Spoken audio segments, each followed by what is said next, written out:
In the spring of 2013, what seemed to be a straightforward emergency call-out for 2 police officers would turn out to be anything but.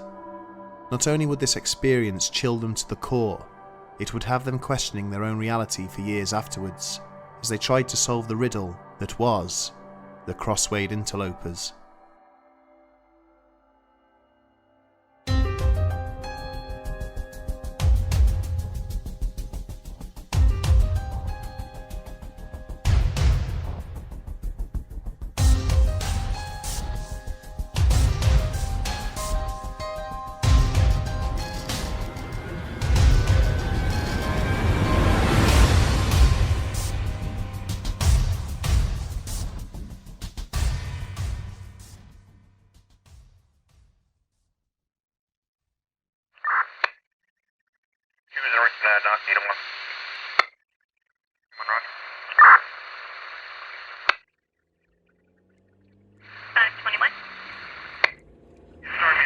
For a parking problem.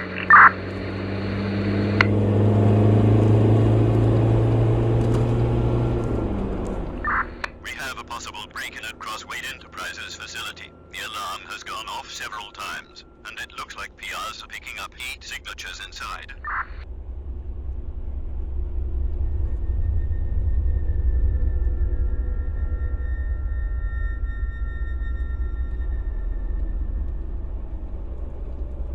What exactly is CrossWade? Some research lab or something. Damn. Bloody darkness.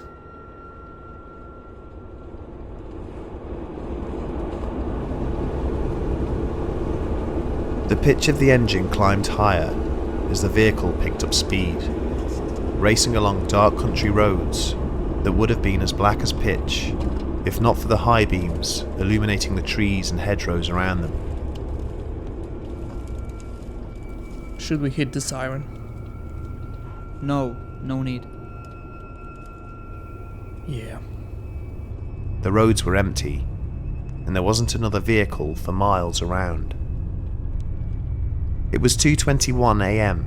on the 31st of March 2013, and James and his on-duty partner, Chris Braddock, who was driving, had just received a call from the CCR, or Contact and Control Room, about a possible break-in at a remote facility out in the countryside. They were in a rural area on the outskirts of Whitehaven, a town situated in the Copeland district of Cumbria, England, about 3 miles from their intended destination.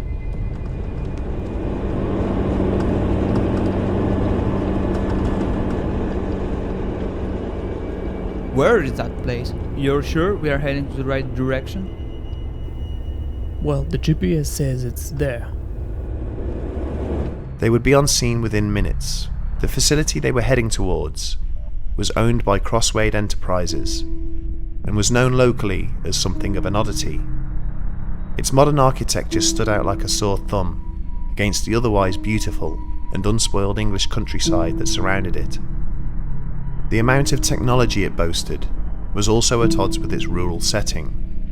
A highly advanced security framework, remote access and lighting control, and the latest building management systems and head-end software suites, all housed within what is otherwise known in the industry as a smart building. Its quiet and remote location was the last place you would expect to see such a thing. They parked across the road and sat in silence for a moment, observant, waiting for any kind of movement or indication of criminal activity. This is the place? Haviland to CCR, we are 1023, copy. I don't see anything. Wait, did you see that? No. What I exactly? think I saw a flashlight or something. Don't know. Didn't see it. Over the next few minutes, nothing at all happened. They could hear the muffled sound of wind blowing around the exterior of the vehicle and the leaves rustling in the breeze, which was somehow both peaceful and slightly unsettling all at the same time. But there was no sign of anything untoward.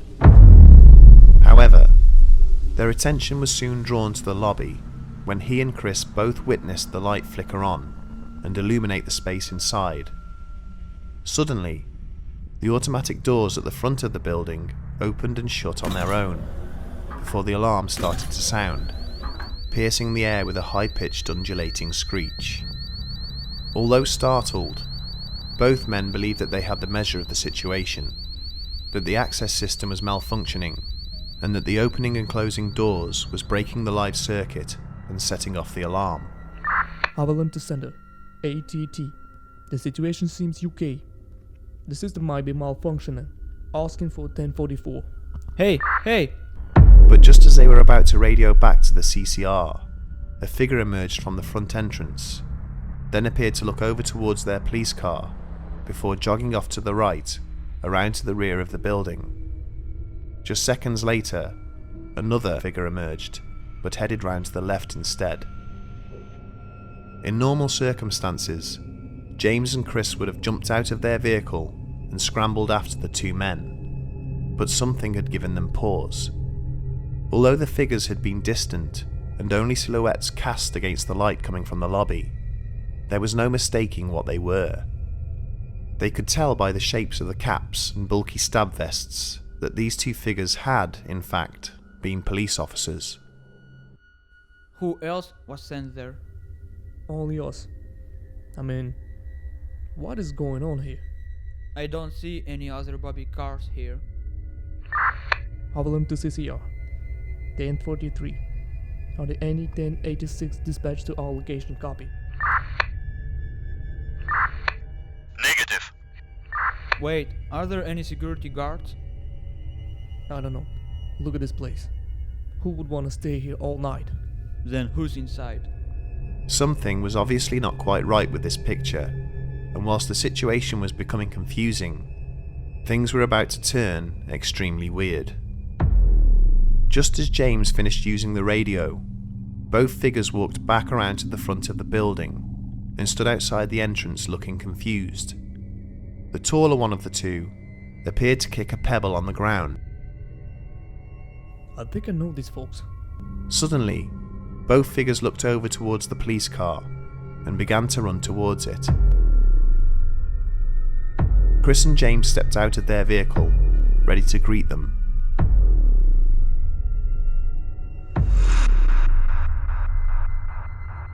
But when they looked up, the security guards or police officers, or whatever they were, had disappeared. All that stood before Chris and James was the dark CrossWade building. Both police officers looked left and right. They were in a wide open car park. There was nowhere else these two other men could have gone. They had simply vanished into thin air. They looked at each other in stunned silence, neither man willing to speak first about what they had just witnessed. After their initial shock had subsided, James was the first to say something. Okay, mate. I think that we need to go and see what the hell is going on in here. Alright, but let's keep our guard up. They noticed, as they approached the front entrance, that it was completely locked down. They had to relay a request to the facilities manager in order to gain access. Hello, this is Officer Haviland. We're standing outside the facility. Could you please unlock the main entrance for us, so that we can access? As they entered the lobby, Chris went up the flight of stairs to the first floor.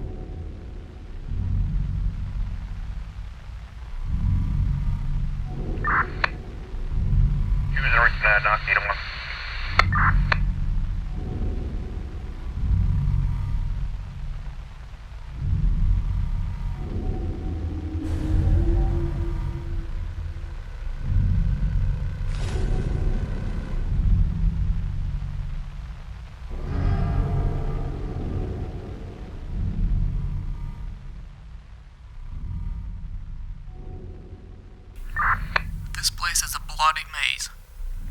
I don't know how, but I have a disturbing feeling. I mean, you usually feel like this in the dark, but I don't know. Yeah, it feels Feels like something is going to jump on us out of nowhere. Whilst James remained on the ground floor and began checking through the dark offices as the lighting system had still not activated. He found nothing out of the ordinary, but couldn't help feeling a little spooked about what had happened only moments before. As he was walking back towards the lobby, he noticed the light flicker on. Then he heard the hiss of the automatic doors as they opened and closed, before the silence was suddenly shattered once again by the sound of the alarm. He picked up the pace and noticed Chris coming down the stairs as he exited the building, fully believing that an intruder had just slipped past them. He looked over towards their vehicle and quickly scanned the car park for anyone running away, but there was no one there. His instincts told him to run around to the left of the building as it was the quickest way for someone to get out of sight. However, as he made his way around to the rear, he was confronted with a refuse area, which was surrounded by high brick walls. He checked the bins inside and out, and even tried to scale the wall itself, but it was just too high. There was no chance someone could have escaped this way. Returning to the front of the building, he noticed Chris walking back from the other side, and they met up in front of the entrance. Not for the first time that night, they were completely baffled by what had just happened, and contemplated radioing back to the CCR. This situation is starting to make me sick. Avalanche to CCR. I confirm the situation as a malfunction of the security system. Requesting 1044 copy. They were reluctant to put it all down to a false alarm, as they knew they had witnessed 2 other people on the scene, although they would have had trouble in explaining in their reports exactly who those people were, or indeed, where they had gone. It was only when Chris casually kicked a pebble on the ground in front of the building, whilst discussing their options, that the reality of the situation came crashing down. But it couldn't be. Surely. They looked back towards their vehicle, and sure enough, they saw 2 faces staring out at them from behind the windscreen. The dash lights were reflecting off their skin, and they knew in that instant that those 2 faces were their own. They ran back towards their car and saw the doors open, but no one stepped out. The 2 men inside had vanished.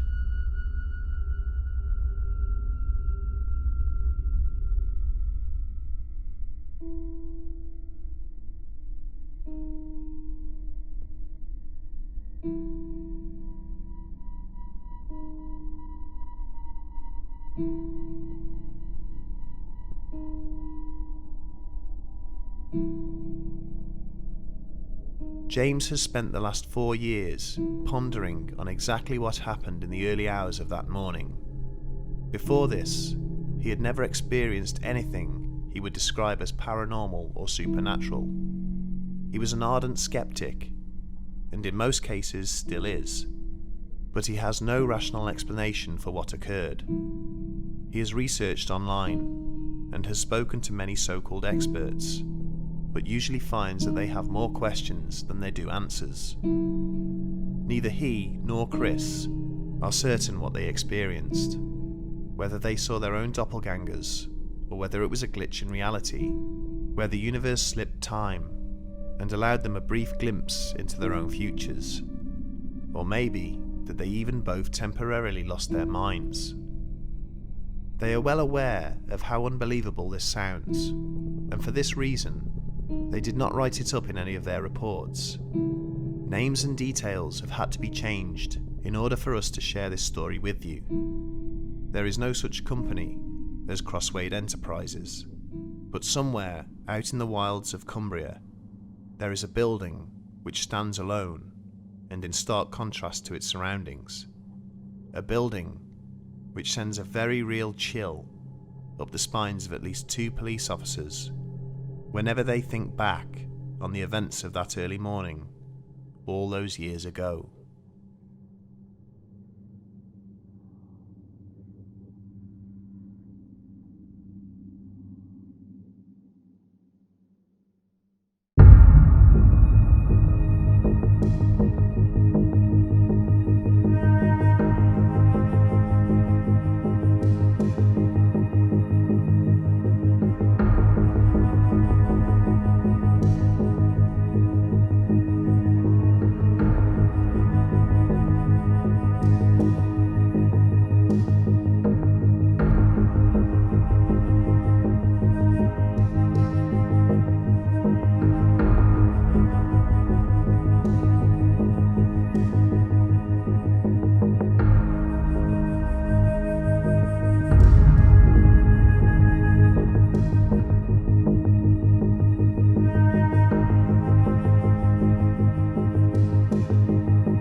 Doc, need one. One run. 521. Start me a card for a parking problem.